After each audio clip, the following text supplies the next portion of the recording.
From vision to performance, a checklist and some budgeting takeaways. Now that the national government, NG, budget for this year has been approved, it is time to buckle down to work. The budget review and approval processes have been attracting public attention as if the budget is the primary determinant of success in governance. It is not. Converting inputs like funds into desired outcomes requires putting together other inputs in a coherent, systematic and disciplined manner. The following are what public administration and management textbooks offer by way of advice. 1. Starting with a vision. Figurative or not, statements like "I will end the illegal drug problem in 6 months." Or "the goal is to bring down the price of rice to P20 per kilo" indicate visioning and goal setting. These presidential election pitches create a desired state political leaders wish to shepherd their people. Visions need strategies, and strategies need a coherent menu of PPAs, programs, projects and activities.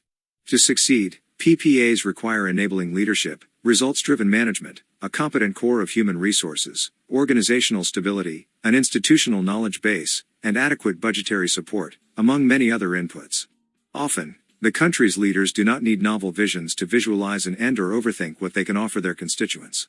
The Philippine Constitution is pregnant with guideposts of what government can prioritize to carry out its mandate. Education, human rights, a nationalist bias for trade, foreign relations and economic development, and democratic and participatory governance are some prominent examples. 2. Defining strategic goals. Strategies are the vehicles that bring us from one point to the desired destination, vision. They prompt leaders and managers on what they must organize to achieve their publicly stated goals. Here, governments can differ with their strategies, depending on the temperament, the skill sets, or the worldviews of the decision maker, who most likely is the president. For example, Cory Aquino's hand was tied with restoring and rebuilding democratic institutions. Fidel Ramos chanted "Kaya Natin" for his Philippines 2000. Rodrigo Duterte is best remembered for his kill, barking orders. Among the key components of a sound strategy is leadership. In creating conditions for a globally competitive workforce and industrial sector, Ramos pushed a science and technology-driven agenda. He even appointed a scientist to lead the Commission on Higher Education in the person of Dr. Angel Alcala. The impact of leadership is a key factor that drives the success of a strategy. Even by just showing up, a leader can rally the people behind a cause. He or she influences behavioral changes. When I was much younger doing consultancy work for local government units, mostly for the conduct of feasibility studies and comprehensive land use planning, I came across a municipal mayor who chewed betel nut. Almost everybody else in the municipal hall did the same, and the hall grounds turned crimson. Then, there was another mayor who was openly gay. The policemen assigned in that town could be seen doing high fives with relish. 3. Projects must have a beginning and an end.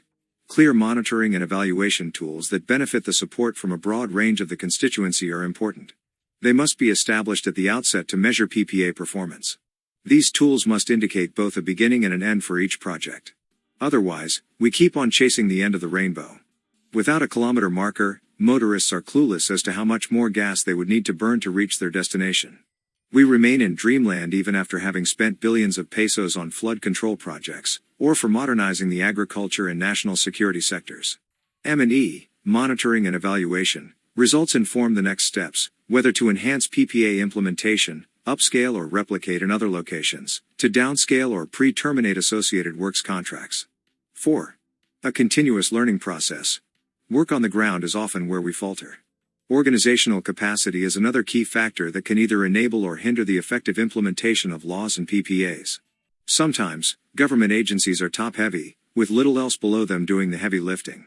The now common practice of procuring contractual job order employees in government addresses flexibility constraints, especially in times of emergency, but it debases institution building and the promotion of professionalism in government service.